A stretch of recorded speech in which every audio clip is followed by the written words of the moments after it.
In recent months, tragedies have struck many parts of the world, including the Philippines.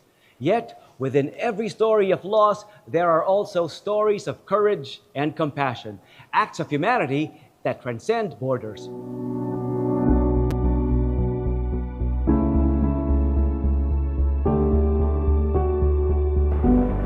It's kind of still like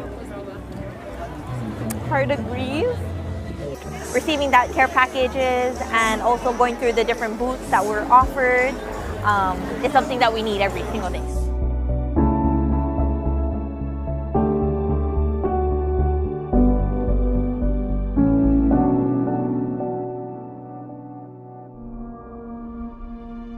Already exhausted from life, and like it's just having to leave home it's hard. You just never know if we're even gonna come back to your home. It's just sad.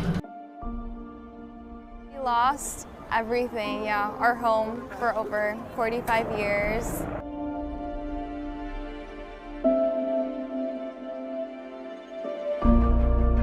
We appreciate it so much, yeah. I can't even express like how grateful I am for everything that we've received.